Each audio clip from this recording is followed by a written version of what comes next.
France Culture, en français dans le texte, la dictée de Rachid Santaki.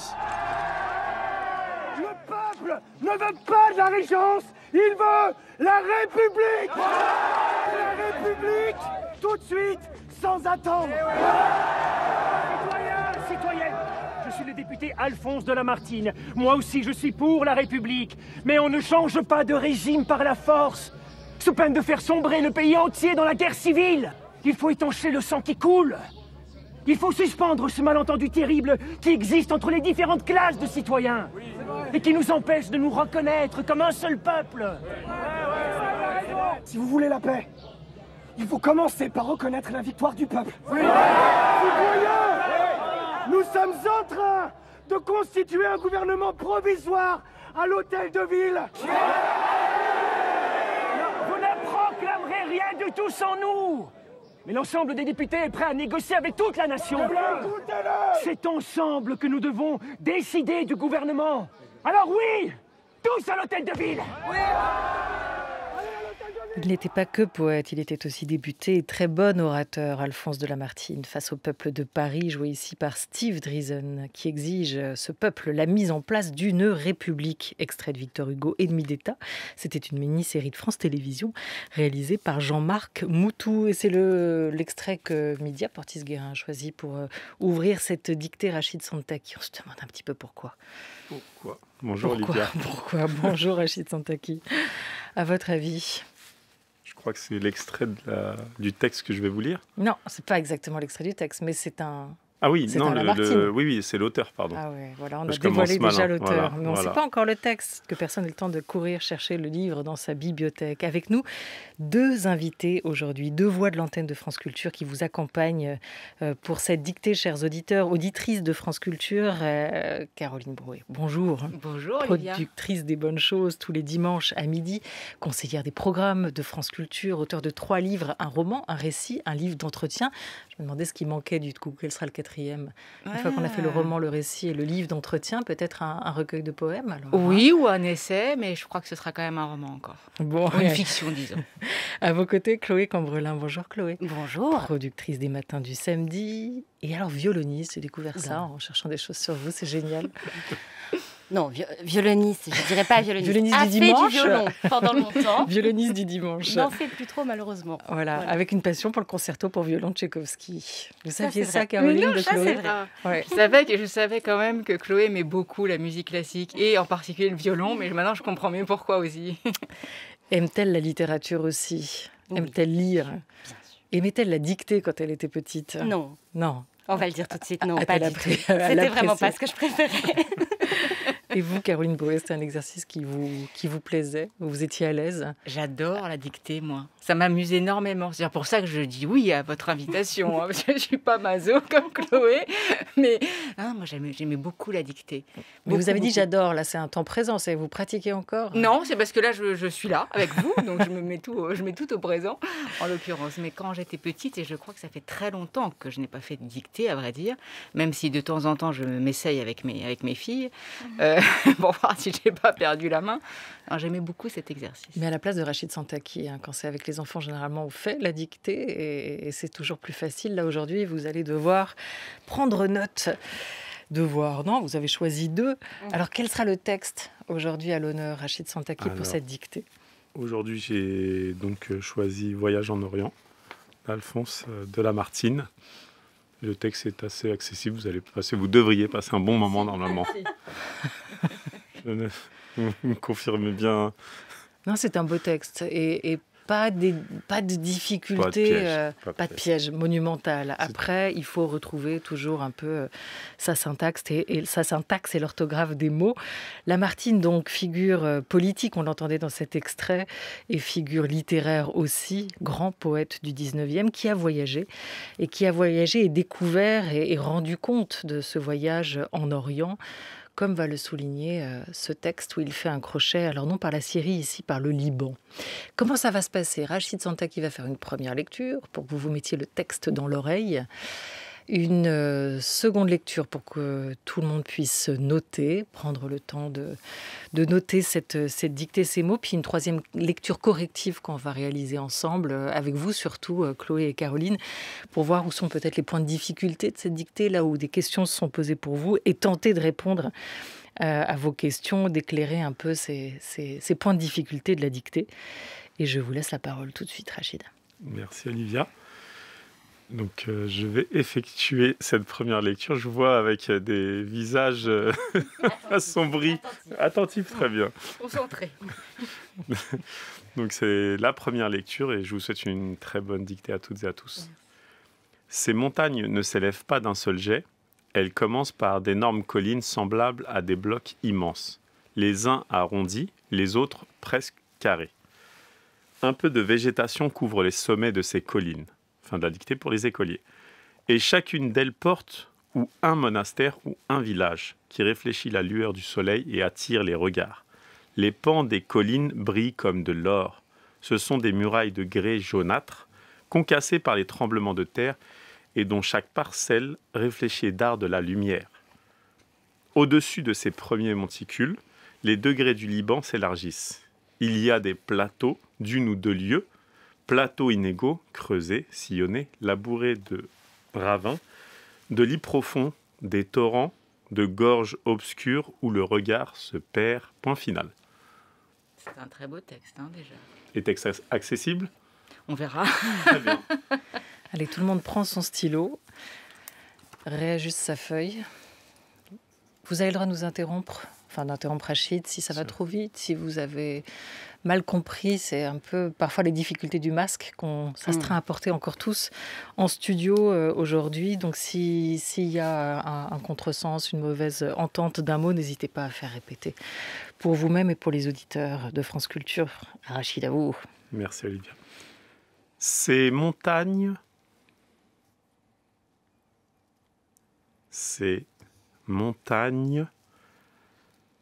ne s'élèvent pas, ces montagnes ne s'élèvent pas d'un seul jet, point, virgule. Ces montagnes ne s'élèvent pas d'un seul jet, point, virgule. Elles commencent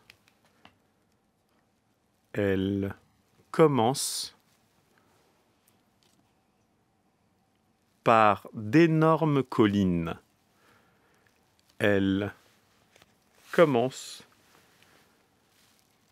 par d'énormes collines, semblables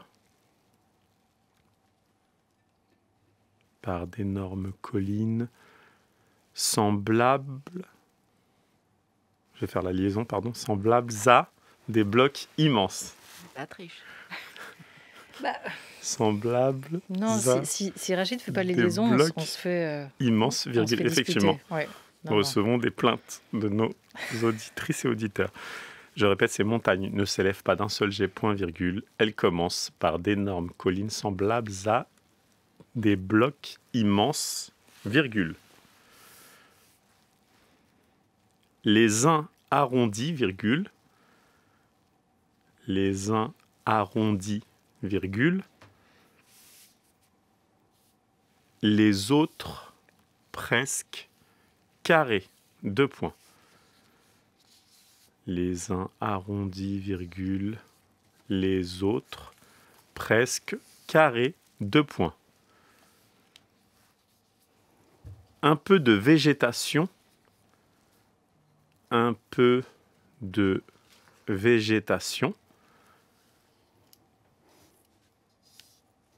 couvre les sommets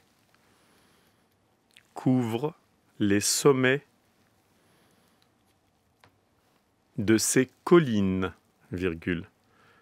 Un peu de végétation couvre les sommets de ces collines, virgule. Fin de la dictée pour les écoliers. Donc je répète ce passage. Un peu de végétation couvre les sommets de ces collines, virgule. Et chacune d'elles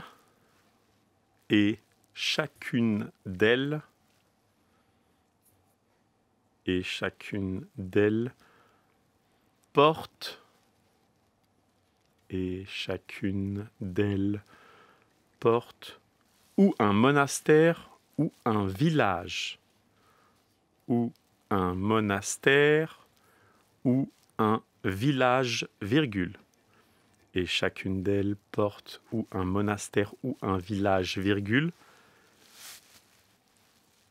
qui réfléchit la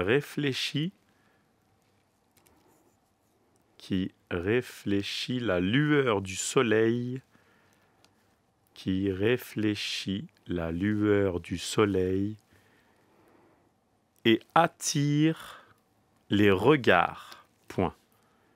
Et attire les regards, point. À mi-parcours, est-ce que tout va bien? Oui. Pour nous, oui. Oui. Pour moi aussi, Olivia. Bien sûr. Alors, qui réfléchit la lueur du soleil et attire les regards, point. Les pans des collines, les pans des collines, les pans des collines brillent comme de l'or, deux points. Les pans des collines brillent comme de l'or, deux points. Ce sont des murailles de grès jaunâtre, virgule. Ce sont des murailles de grès jaunâtre, virgule. Ce sont des murailles de grès jaunâtre, virgule.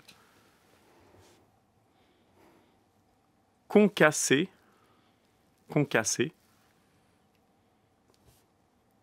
par les tremblements de terre, virgule.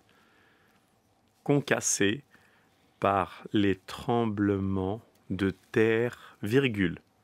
Donc je répète, ce sont des murailles de grès jaunâtre, virgule, concassées par les tremblements de terre, virgule, et dont chaque parcelle réfléchit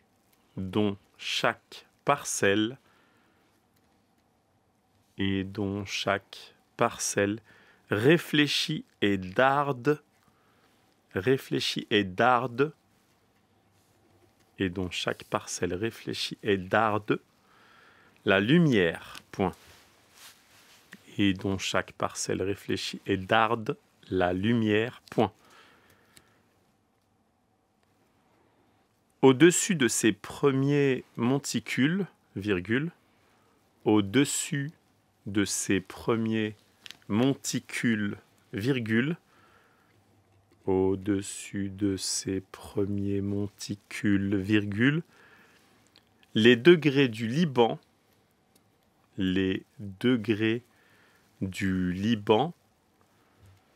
s'élargissent, point virgule. Au-dessus de ces premiers monticules, virgule, les degrés du Liban s'élargissent, point virgule.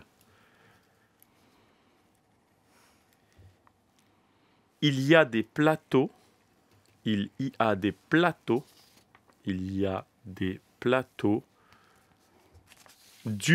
ou deux lieues, deux points. Il y a des plateaux d'une ou deux lieues, deux points.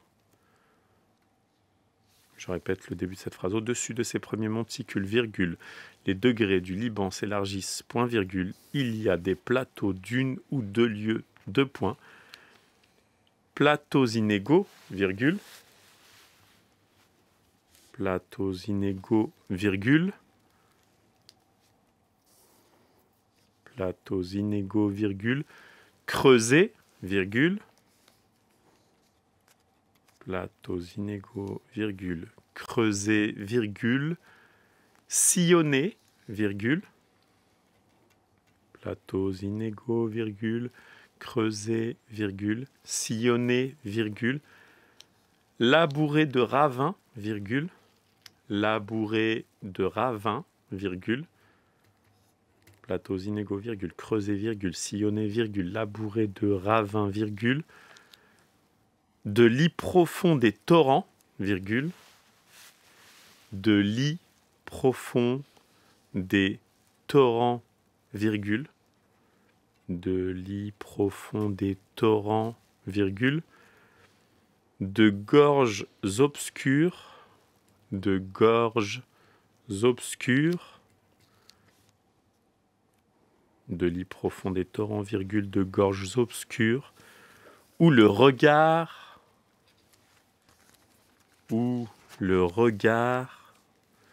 se perd, point final. Je répète cette dernière phrase.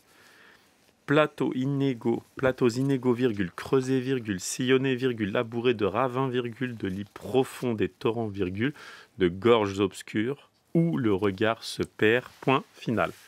Voilà pour cette seconde lecture.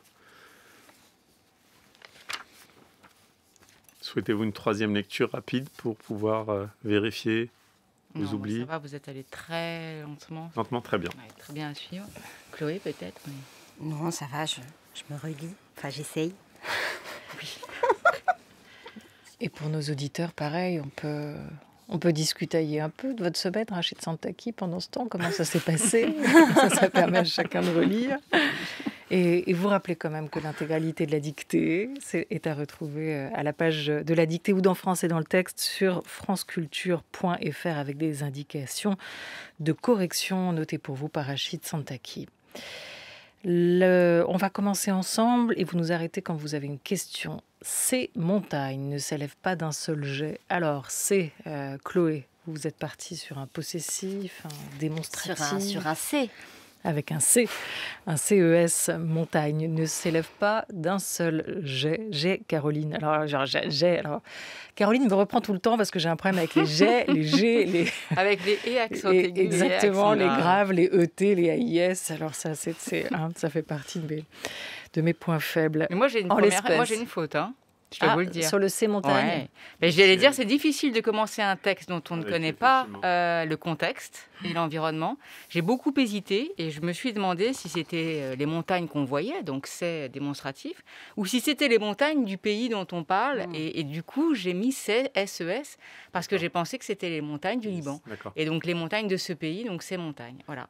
Alors, ce que j'essaye de faire dans le choix des textes, si c'était possessif, j'aurais essayé de prendre la phrase qui précède justement pour pouvoir indiquer justement si on est sur du possessif. Ça, c'est vrai que voilà, les invités et les auditeurs n'ont pas la notice d'emploi de vos dictées, donc personne ne savait ça. Mais non, peut-être aussi, alors je ne sais pas comment Chloé, vous l'avez interprété ce C, mais là on est de l'ordre de la description. Voilà, vous étiez de l'ordre de la description. Mais effectivement, ça se défend complètement. Merci en tout cas pour ce déclaratif, Caroline. Donc ça commence par une faute. Ces montagnes ne s'élèvent pas d'un seul jet. Vous l'avez écrit comment? J-E-T. J-E-T, très juste. Chloé aussi. C'est bon pour vous. Inspiré du verbe jeter, qui nous rappelle ce T à la fin, J-E-T. Elle commence, donc on est au pluriel. Ces montagnes, L, E-2-L-E-S, commence E-N-T. On est sur un temps présent par d'énormes collines semblables. On n'oublie pas le S, vous l'avez précisé par la liaison que vous avez faite, Rachid. D'énormes collines au pluriel semblables également à des blocs immenses, là encore, B-L-O-C-S, immense, I-2-M-E-N-S-E-S. Les uns arrondis, Chloé, vous l'écrivez comment? A-2-R. On n'oublie pas les deux R, oui. A-2-R, O-N-D-I-S. Les autres presque carrés, cette fois 2 R et S pour carré. Pas de difficulté, Rachid, jusqu'ici. On avance. Un peu de végétation. Végétation, 2 accents aigus. Végétation, un peu de végétation sans S, au singulier. Couvre, donc E. Les sommets de ces collines. Alors là encore, on est sur un démonstratif. C-E-S, cette fois. Je ne sais pas du coup, est-ce que Caroline, vous avez... Non, la faute est allée en cascade J'ai mis un peu les deux en premier. Là, j'ai vraiment opté pour le démonstratif, en effet, puisqu'on était cette fois dans le paysage. Effectivement, je me situais dans le paysage. Alors, c'est tout juste C-E-S, colline, C-O-2-L-I-N-E-S. Fin de la dictée pour les écoliers. Et chacune d'elles...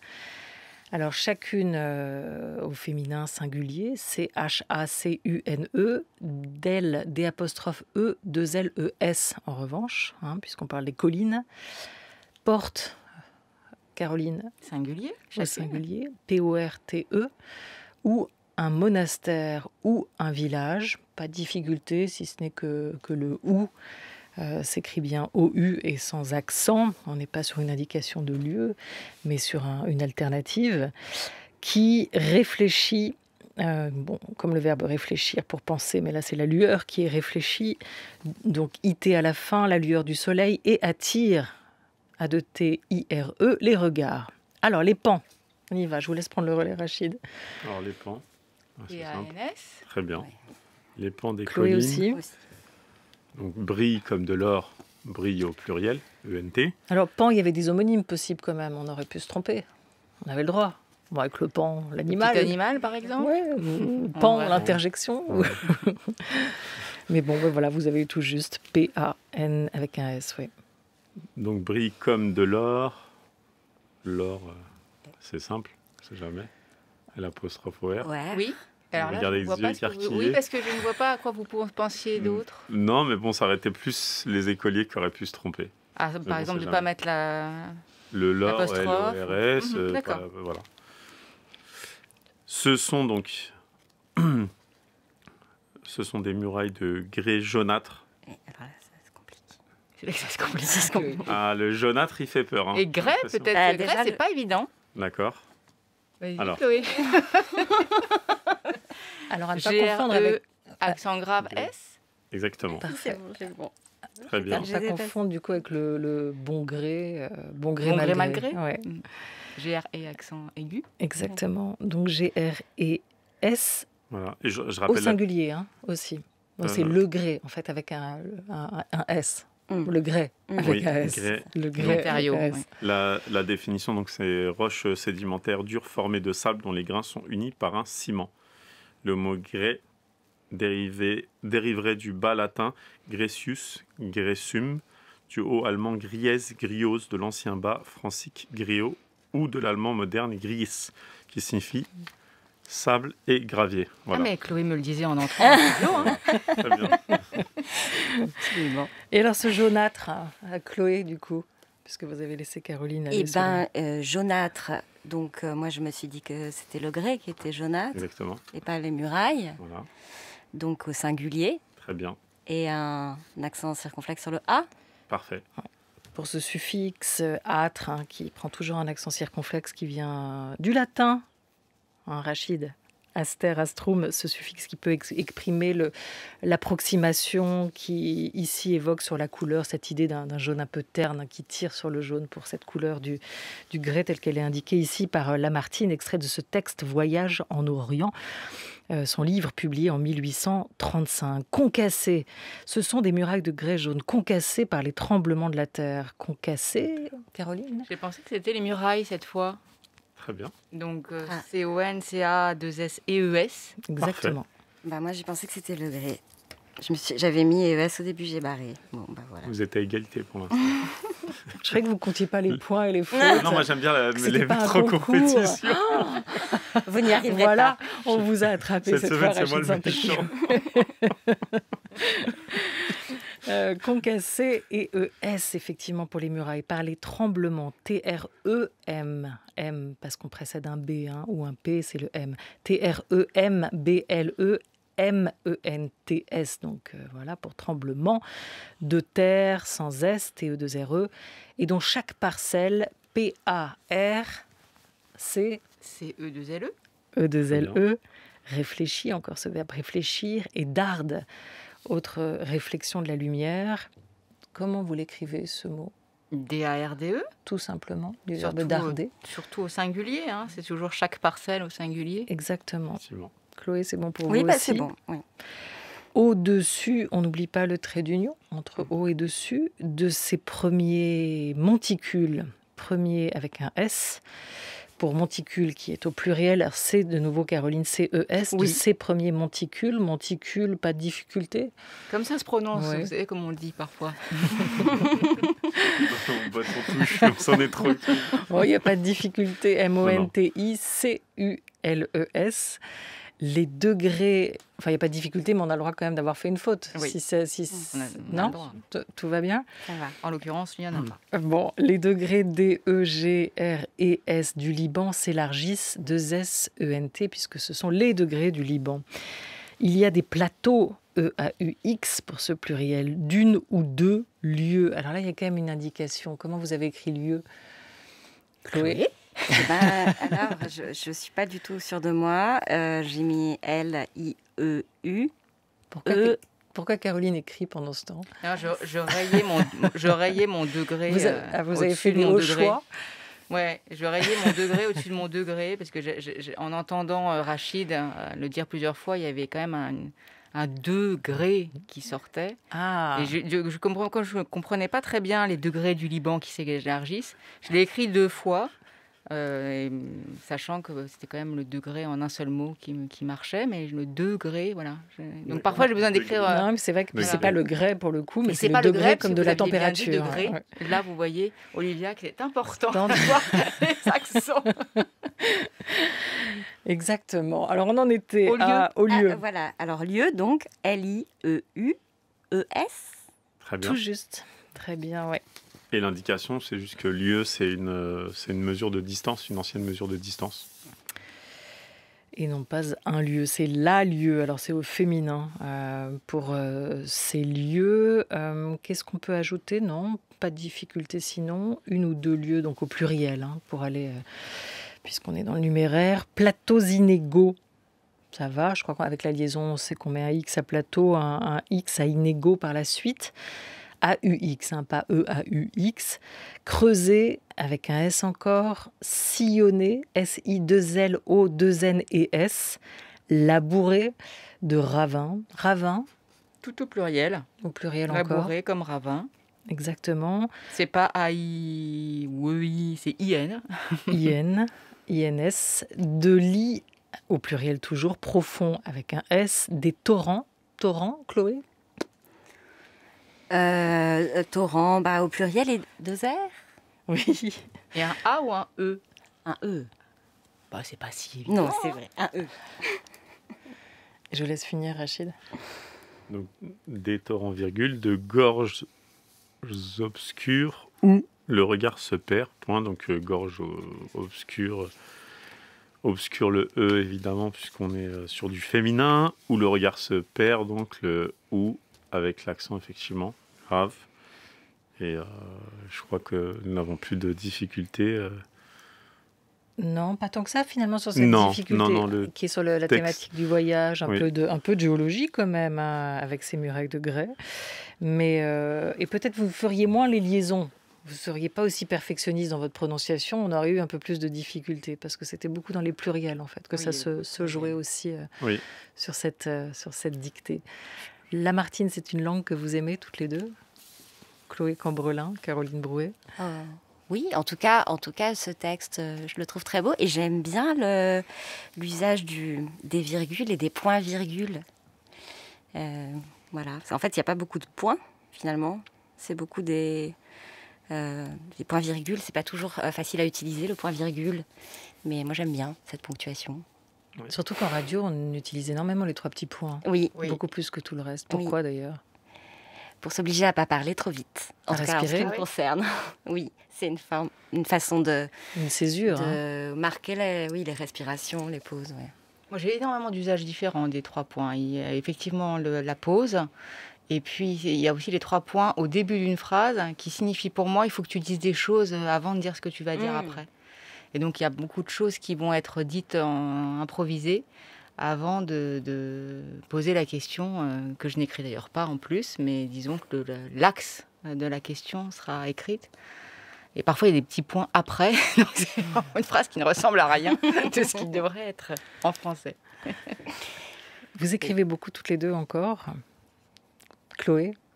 Écrire beaucoup. En dehors de la radio ou pour la radio? Ah!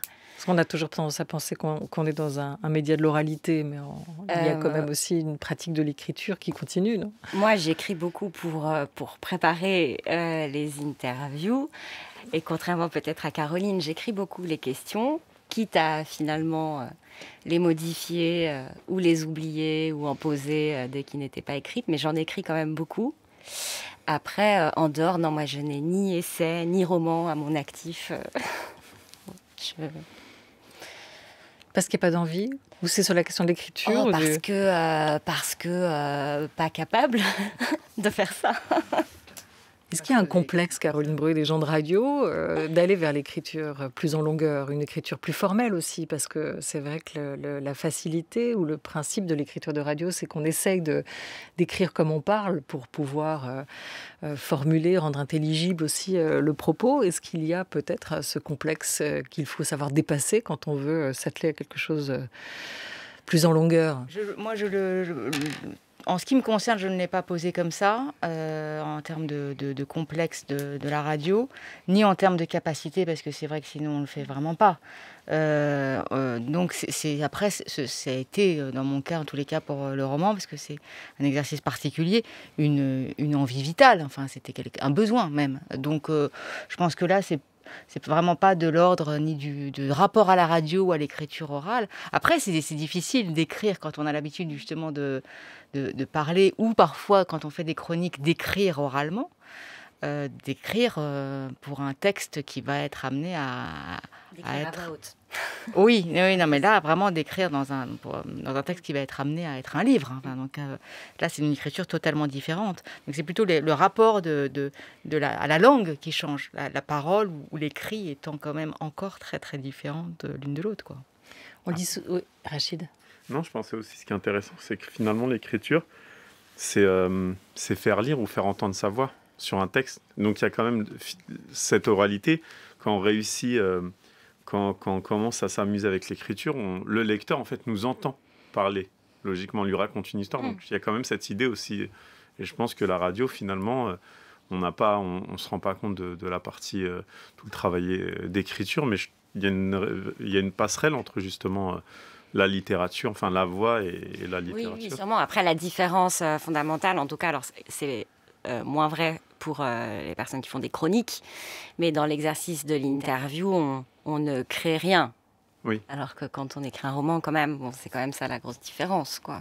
Je pense. Enfin, pour moi, en tout cas. Oui, mais c'est aussi un rapport au silence, paradoxalement. C'est-à-dire que, sauf encore une fois, quand on fait l'exercice de la chronique, qui est beaucoup plus une mise en scène, peut-être même une mise en scène de soi, qui est jouée, bien sûr, mais c'est une mise en scène, mais quand même, quand on est dans l'exercice de l'interview, qui est celui, d'ailleurs, qu'on partage toutes les trois, je pense qu'on s'efface. Oui, souvent, les gens pensent qu'on se met en avant. Non, on est censé faire accoucher quelqu'un qui est notre invité, donc on s'efface soi. Et en fait, dans l'écriture, paradoxalement, là encore, l'écriture n'est pas une parole dite. C'est une forme de silence, l'écriture. Donc, en tous les cas, pour moi, c'est une forme d'expression qui a trait à une forme presque corporelle, en fait. C'est le corps qui parle. Dans les deux cas, d'ailleurs. Donc, bon, c'est après très particulier. Je ne sais pas si je me fais bien comprendre. Si. Je vais me replonger dans ces montagnes, je crois. Me cacher dans ces montagnes. C'est ça. Derrière les murailles de grès jaunâtres.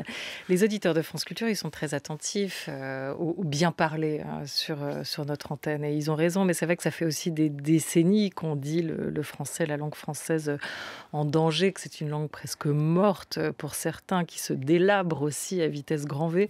Est-ce que vous vous sentez comme des garantes de cette langue? Est-ce que vous estimez qu'elle doit rester aussi d'une certaine manière plus vivante que jamais, cette langue, et qu'elle a le droit d'évoluer?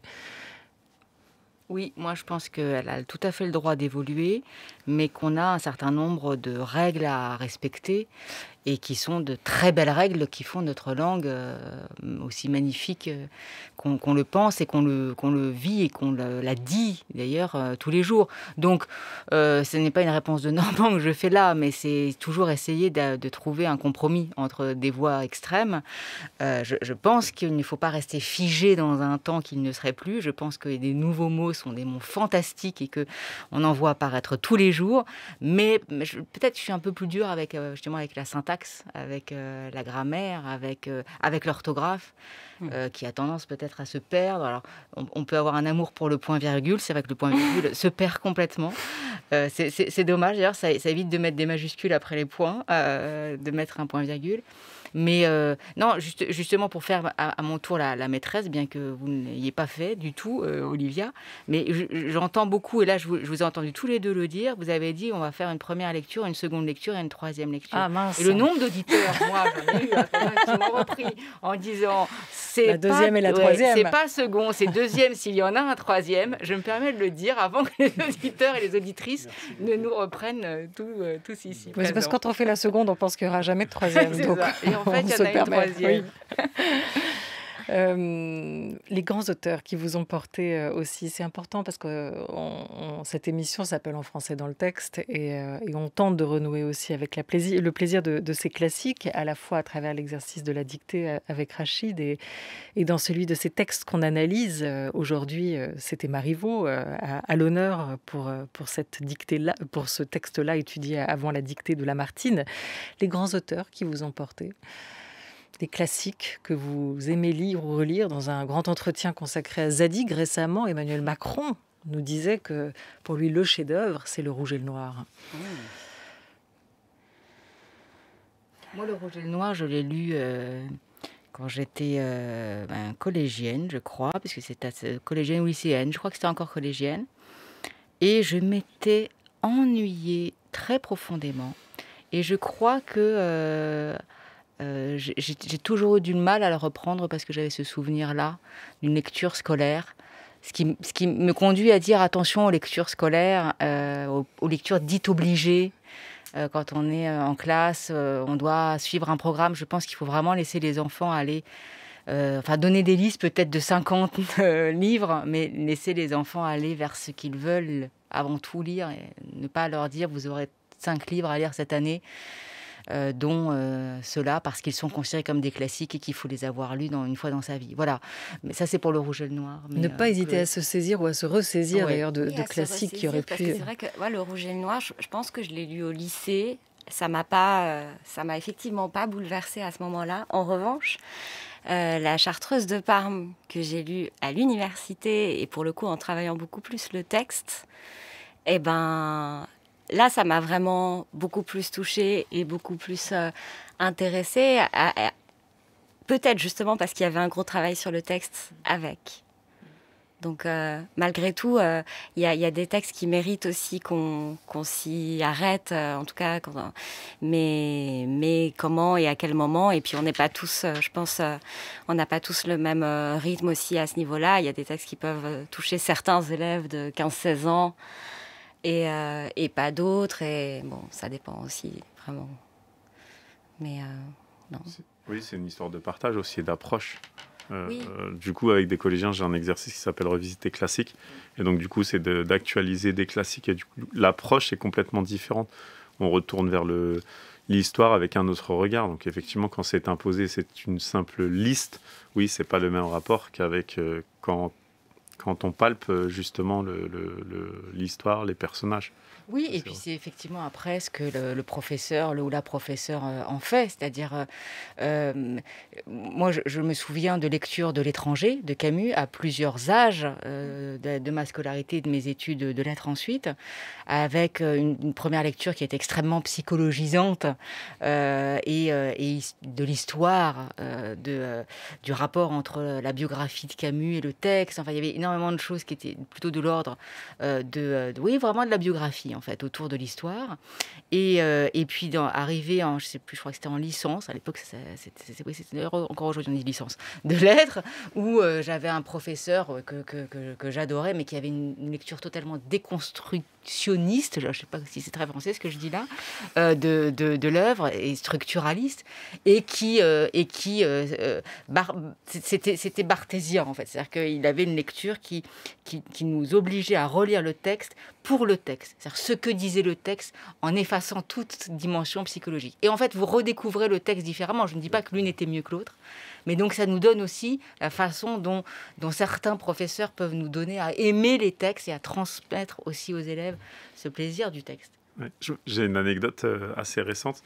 un jeune qui regardait une série américaine et dans cette série, en fait, un étudiant, un jeune de quartier, justement, un jeune dealer relisait L'étranger. Et le fait qu'il ait vu L'étranger et qu'il avait fait la dictée, ça l'a intéressé, ça l'a interpellé. Donc effectivement, ça dépend de l'endroit où on va découvrir le livre, en fait. L'histoire, le classique. Et ce qu'on vous en dit. Et la façon... Mais c'est surtout transmettre le plaisir du texte, le plaisir de lire avant tout, je crois. C'est toujours cette idée de ne pas obliger, mais de susciter le désir. L'envie, absolument. Ouais. L'envie et le plaisir. Je dis ça parce que chez moi, ça a été assez long. Et pourtant, aujourd'hui, Dieu sait si j'aime lire. Mais ça a été assez long et je pense que... Je ne dis pas que c'est la faute de mes profs, mais enfin, je pense que l'envie, le désir, le plaisir, qu'est-ce que ça provoque comme émotion, comme sensation, c'est ce qui est primordial, je crois, quand on veut transmettre quelque chose à des jeunes lecteurs. Vous allez devoir nous laisser photographier vos dictées qui iront sur la page internet de la dictée de Rachid Santaki pour voir à quel point votre écriture est liée ou déliée de cette dictée Voyage en Orient, extrait de cet ouvrage d'Alphonse de Lamartine du 19e. Ce poète est député, comme on l'entendait en ouverture de cette dictée. Merci beaucoup à toutes les deux d'avoir été avec nous, d'avoir renoué avec l'exercice. Et avec les auditeurs de France Culture, ce matin, il y avait de la danse chez vous, Chloé Cambrelin. Demain, il y aura évidemment de quoi manger et un éloge de la sauce. Oui, on va mettre la sauce à toutes les sauces. Dans les bonnes choses, de la sauce à toutes les sauces. L'expression française. C'est encore à la mode, la sauce ? Je vous le dirai demain. Ouais. Je ne sais pas encore, on verra. Certains disent qu'effectivement c'est ringard, d'autres disent on ne peut pas avoir un bon plat sans sauce. La béchamel, l'aïoli. La béchamel peut-être pas, mais on verra demain. Allez. Merci beaucoup, merci à toutes les deux, régalez-vous bien. Et Rachid, rendez-vous la semaine prochaine pour une nouvelle dictée. Merci beaucoup. Merci.